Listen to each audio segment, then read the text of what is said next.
What is the Galactic Federation? It's a union of over 200,000 member star nations and confederations. The Galactic Federation of Light was founded about 4.5 million years ago. Its divine purpose as physical angels is to fulfill the prophecies made long ago for the Milky Way galaxy by heaven, including the ultimate one, which is galactic peace. And this represents the first contact team of the Galactic Federation, which I said is to return humanity to full consciousness. Now, how is it put together as far as groups? Roughly about 40% of the Galactic Federation are humans, 60% are other sentient beings. Most members of this federation, of Galactic Federation, are fully conscious. Now here's Agartha. Agartha is the Lemurian word. Ag means inner in Lemurian. Artha is the original Lemurian name for Earth. So this is inner Earth. Inner Earth envoys are building a field for the ship. They are watching our planet and making sure that the final shift, which is to happen to turning us from a dipolar to a monopolar reality, occurs properly without any difficulties. Now, let's look at the other groups that are working to bring this new reality to all of us. There are powerful, these people of enlightened humanity that are formed around the globe to change it are powerful individuals aligning globally with the light. The most important group is, for our planet, people who are actually living on our planet, on the surface, are Earth allies. They are associated groups of secret societies and networks of wealthy, influential individuals. Earth allies were the holders of the light and of the ancient Lemurian knowledge for nearly 13 millennia.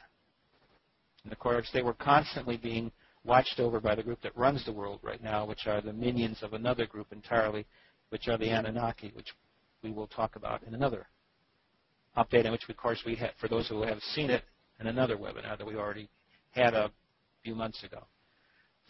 The good guys, these Earth allies, are humans just like us. As I said, they are in positions of power within world governments, military, Fortune 500 corporations, religious organizations, financial institutions, and also as private, very influential individuals. They interact and work cooperatively with the Galactic Federation and with the Ascended Masters. Their purpose is to assist us in our transition from limited to full consciousness, and they are working very hard to create the foundation for its new galactic society. Now, what is the spiritual hierarchy?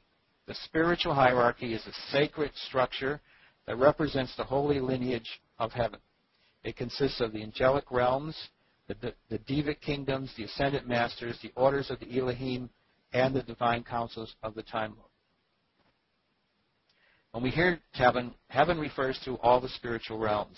The names of spiritual beings are not important because the merit of each message from them must be discerned from within each person. And these represents the main messengers on our planet of light, which are the Ascended Masters. Now, becoming galactic humans. What this process is about is moving us from a 3D to a 5D reality. In other words, we are ascending to where we develop this Merkaba, which basically it takes the initial shape of the star tetrahedron. The star tetrahedron is a very important form. This 12 is a very important number, as is 13. It's very holy, both of them. Ascension. Our core perceptions are broadening. We are seeing glimpses of other realities in our dreams or briefly in our peripheral vision. Sometimes you'll look and you'll see something for a second on the far edges of your vision. That represents other realities or beings who are always around us. Your angels, Galactic Federation, medical team personnel, etc. We are becoming more sensitive to pollutants in our environment. That's why a lot of us cannot exist in this world as easily as we did before, because we're picking up allergies. We're becoming more sensitive to, let's say, exhaust from cars or buses or whatever, or trucks. We are turning away from violence in our movies and television programming. There's a huge amount of people, as they become awakened, that begin to not see violence or any form of it that's expressed as something they really want to see or have their mind exposed to, if they can at all prevent it. We are changing from being beings that seem separated to this world to beings who are seeing that we are all one, that we are involved together in mighty wings of light that bring us all together. Now let's look at inner Earth, which is Agartha. As I said, that's the ancient Lemurian word for inner Earth. Okay, this is inner Earth. There's an entrance at the south. There's an entrance at the north. The northern entrance about 800 miles. The Russians discovered the ring around the North Pole, as I call it, during the 1970s and 80s, and reported about it when, after the fall of the Soviet Union in the 1990s, they were allowed finally to open up their files, and they explained this. There's also all kinds of pictures from various NASA manned space missions coming back from the moon from the Apollo project that clearly show pictures of this happening from Apollo 11 all the way up to Apollo 16. And also the last mission, which of course is Apollo 17. There never was an Apollo 18, period. And that's all I'll say about that. It's a wonderful movie if you want to get scared.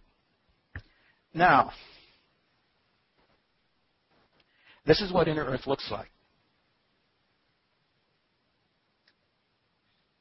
And it's a beautiful place. It's what Earth on the surface will look like once we become a fully conscious world and it's reunified as a world. And of course, in Agartha, you live in crystal cities which look like crystals. And if you would look at the DVDs I have on Inner Earth, you would get a better idea what this is all about. And I break down what they look like, and etc. Now, let's look at what galactic humans are. Galactic humans possess what is a very rare condition on Earth. It is called enhanced synesthesia. That's how you spell it. And I just explained that to you. Adding to these sensations are also the so-called psychic ones. So human beings who are fully conscious are in a relationship to their environment that we cannot imagine, really. Think of every part of your world. You understand it as a living essence, and this living essence is telepathically talking to you and also giving off colors, sounds, smells, and taste. And you're interacting with it all the time. And plus, every other human on the planet existing with you is interacting with you in the same way. So you have an immense overstimulus. And of course, what you then need to do is understand how to use the etiquette, galactic human etiquette, to understand how to exist in that reality and use it so you can come together and creatively solve any difficulties or problems that may occur in that environment. So galactic humans are motivated and oriented towards spiritual growth and wisdom. There are no aspirations for material gain or power because you don't need it. You have all the clothes you could possibly want. You have all the food you could possibly want. You have any concepts of buildings you want. You begin to discover that the only thing you really need in living such a long period of time, because we're talking 1,000 to thousands of years of life, is to learn who and what you are and to bring things together that bring you great internal joy. And that is exactly what is happening. They look for joy, and they want to help us to understand better what our joys are, to help us to return to the reality that we had. And this reality is one that allows us all to become fully conscious beings and enable us to interact with other beings from other parts of this reality so that they then can become fully conscious beings. So